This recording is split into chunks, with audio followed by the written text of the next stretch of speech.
Hello everyone, this is Professor Deepika from Sai Vidya Institute of Technology of Department of Electrical and Electronics Engineering. So in this video session, we are going to study about the unit commitment. So this is a part of Module 5 of Smart Grid syllabus. So the unit commitment. So the unit commitment, it actually, the meaning is that it actually schedules the many generating station.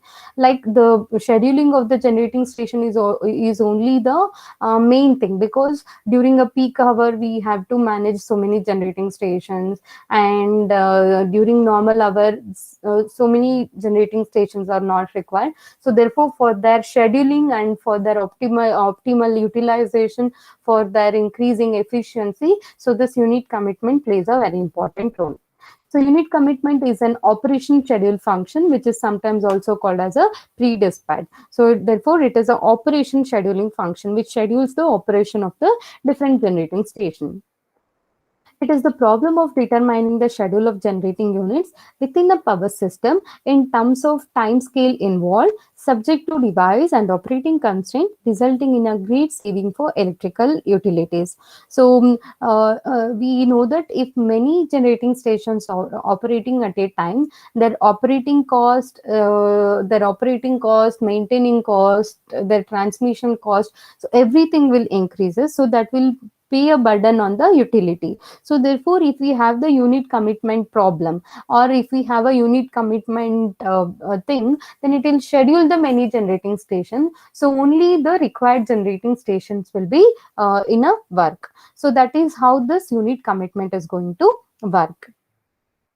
The general objective of the unit commitment problem is to minimize the system total operating and the fuel cost over time while satisfying the given constraint, mainly about the power flow balance and the limit. So by keeping a power flow balance and the limit, so the unit commitment, it actually minimizes the system operating cost and the fuel cost. Hence, it actually saves the cost of the whole power system. So in the reserve constraint, the classification for reserve includes the units on spinning reserve, units on cold reserve, and under the conditions of buying boiler or the cold start. So you can see here, so there are so many costs which are implemented on so many devices. So the reserve capacity is also important, right? So the reserve capacity charge will also included in the cost of the whole power system. So here also unit commitment plays a very important role. So there are, what is reserve capacity? So the ability of power system to generate the power over and above the current demand is expressed as a reserve capacity. So if the power system can able to generate the power over and above the current demand, for example, if the current demand is 70 megawatt, 70 megawatt, but the power station is of 100 megawatt, then 30 megawatt is excess. So that means what? It can able to generate up to 100 megawatt, but only the current demand is 70 megawatt. That means what? The 30 megawatt is its reserve capacity. So that is how we can define the reserve capacity. So there are different reserve capacities are there. So first one is hot and cold reserve capacity. So the first is the cold reserve capacity. The cold reserve in a power system is that reserve capacity, which is available for service, but normally not ready for immediate loading. That means what? So the capacity is available, the reserve capacity, the reservation or the capacity is available, but at that particular point of time, we cannot able to generate the power. So that we called as the cold reserve capacity. For example, a cold reserve capacity is reserve is ensured by special reserve unit with a small startup and spin time. That is example. The period of cold reserve startup is varies from 2 to 24 hours and more. So you can observe here. So this cold time, The cold reserve startup time may vary from 2 to 24 hours or above. That means what? At that instant of time, we cannot able to generate the power. So that is called as the cold reserve power. Example, the units with the small startup usually have a power on reserve. And for example, we have an ideal generator that can be taken into service if the demand increases. For example, we have an idle generator. So that idle generator is not in a working condition, but from that we can generate the power if we have more demand. That means what? The idle generator is one. The idle generator is one which is not in a position to work right now. So if we repair it or if we do a maintenance work on it, then it can able to operate, and hence it can meet the demand. So that is called as the cold reserve capacity. The hot reserve capacity is in a power system is that reserve capacity which can made available very quickly. So it can be available quickly. For example, we have a hydroelectric generator of rating say 100 MVA, but currently supplies only 70 MVA. So like from the hydroelectric generator, its capacity is 100 MVA, but it currently supplies 70 MVA. In this case, we have 30 MVA hot reserve. They then can be loaded immediately by simply opening the wall to the hydro turbine. So if we open the wall to the hydro turbine, again the turbine will turn, and hence the generator will able to produce the power up to 100 MVA. So that is what we call it as a hot reserve capacity.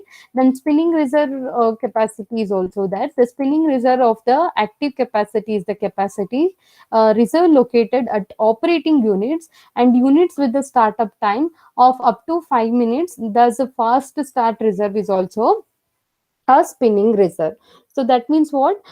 Here also the power is available, but after 5 to 10 minutes, it can able to operate. So that we call it as a spinning reserve. So next is power system unit commitment problem. So the power system unit commitment problem, the objective function of the UC problem can be formulated as sum of the cost of all units over time and presented mathematically as. So you can see here the capital letter F is nothing but the cost of all units. So it represents the total operating cost on the power system. So here this includes the cost of fuel as well as the reserve capacity. So here you can see here we have with respect to a time also summation is there, and with respect to the unit generating units.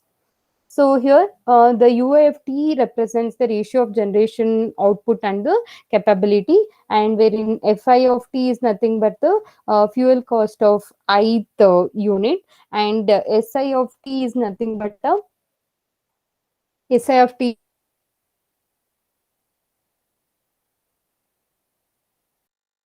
is nothing but the startup cost of the ith unit at hour T. So this is how total fuel cost of the total operation cost of the power system. So here you can observe. So this is the efficiency to the capacity ratio, and FI of T is nothing but the fuel cost of ith unit at that particular hour T, and SI of T is nothing but the startup cost of the ith unit at particular hour T.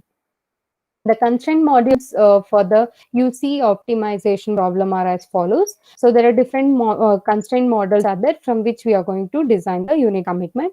So the first one, we have the system energy balance. Again, the formula is the system energy balance constraint is this thing, that is 0.5 summation I is equals to I running from 1 to n, and UFT PGI of T plus UI of T minus 1 PGI of T minus 1 is equals to PD of T. So wherein PD of T is nothing but power demanded at particular hour T, and wherein the PGI of T is nothing but the power which is generated or the maximum power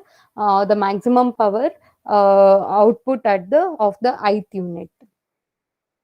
Energy and power exchange constraint is EI of T is equals to 0.5 into PGI of T plus PGI of T minus 1. That is at that particular hour minus the previous hour.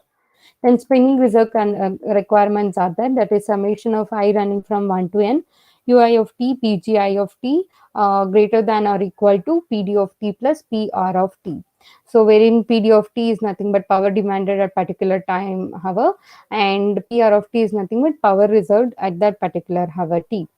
Then unit generation limit, the unit generation limit will be in this way, that is the power, the maximum power output of ith unit, this is the one, right? The minimum power output of ith unit should be less than or equal to the power output at that particular hour, which is again less than or equal to the maximum power output of the ith unit. So this is how the unit generation limit will be varying. So by looking at this limit and by looking at this constraint model, we are going to model the power unit commitment. That means what?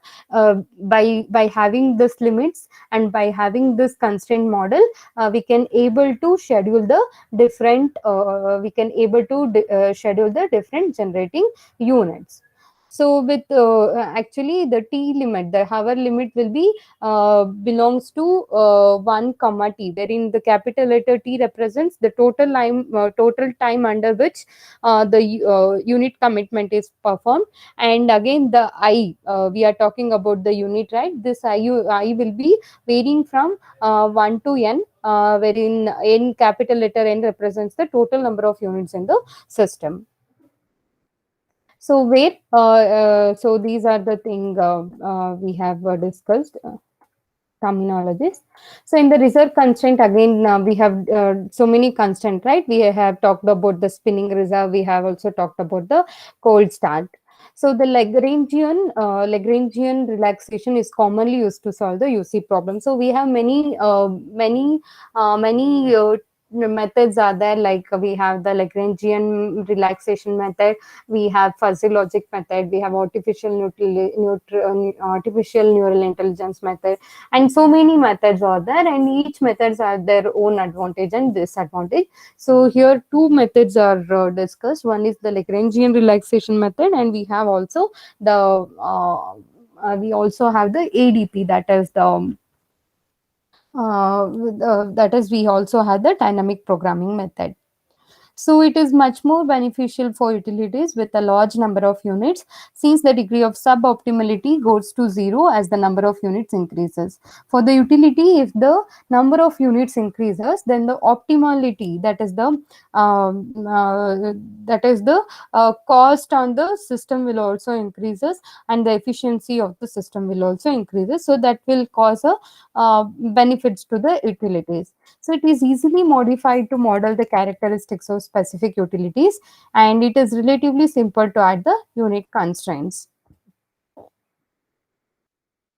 The drawback of Lagrangian relaxation is its inherent suboptimality. So the suboptimality is a problem or the drawback with respect to the Lagrangian relaxation. So therefore, we have other method to overcome this disadvantage.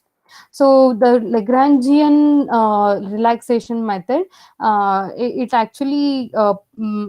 is actually a function of that is the lambda, mu, and v, where lambda and mu are the multipliers associated with the requirements for the time t. So it is the summation of time as well as the number of unit. So again here the cost will be implemented. So Ci of Pgi of t is nothing but the cost. Cost of power output, and we also have the startup cost will also included over here, the power output and the startup cost which has included, and again the lambda of t is nothing but a multiplier with respect to our time, and again we have a power demand, we have a power reserve minus the power output. So the power demand plus power reserve minus power summation of power output plus mu of t, and the summation limit is that is the PGI max minus PGI. So this is how the Lagrangian relaxation method gives the unit commitment solution. So next, we have the solution approach using the ADP variant for the UC problem. So this we'll discuss in the next video. Thanks for watching the video.